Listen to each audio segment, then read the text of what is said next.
there, my name is Alyssa. I'm going to be your nurse today. I'm going to provide privacy. I'm going to wash my hands.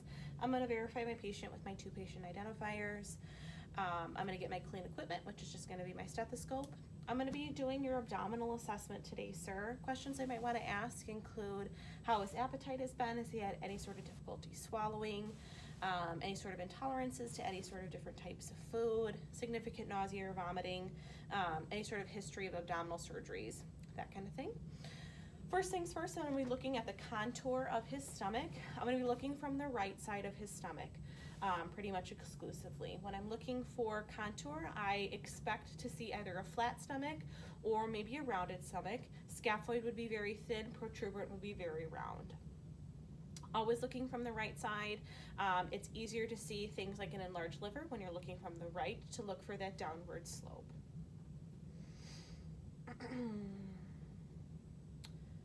I'm also going to be looking kind of from the foot of the bed as well and looking for overall symmetry, looking for things like masses, also taking a look at the skin, looking for any sort of lesions, that kind of thing. Looking at their umbilicus or their belly button, it should be centered, it should be midline.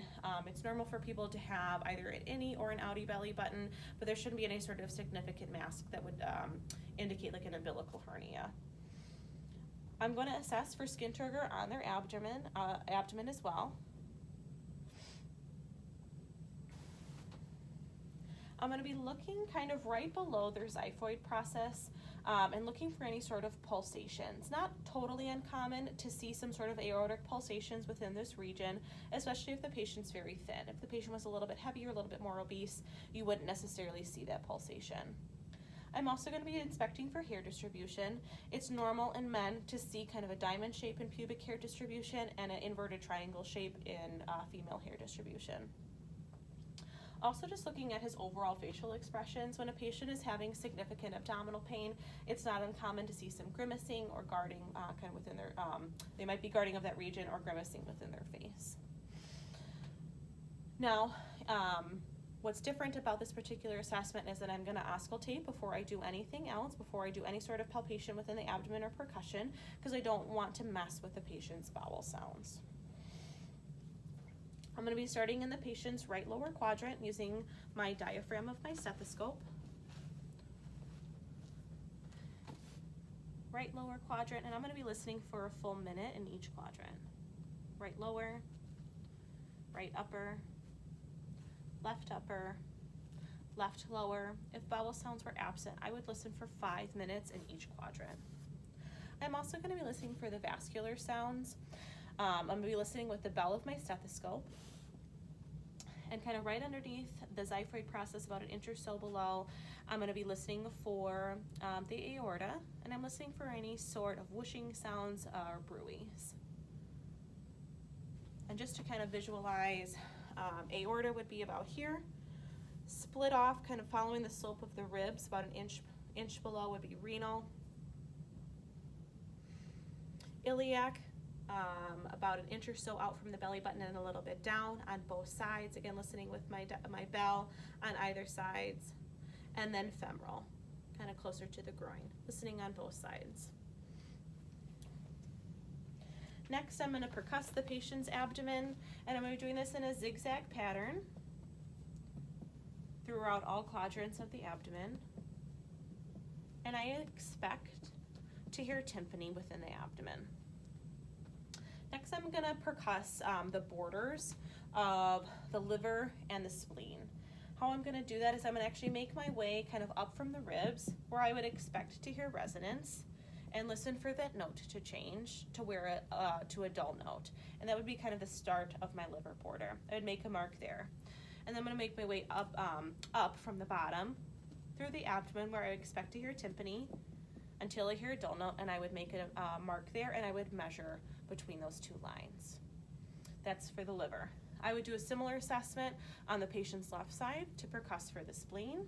Should be a smaller overall region, but from resonance down to dullness, and then from tympany up to dullness, and I would measure in between those 2 spots. I'm also going to percuss for CVA tenderness. Your patient needs to sit up for this. I'm gonna go down to about the 12th rib. I would do this on each side. I'd put one hand kind of flat on their back, and with my other hand, give them a good strike.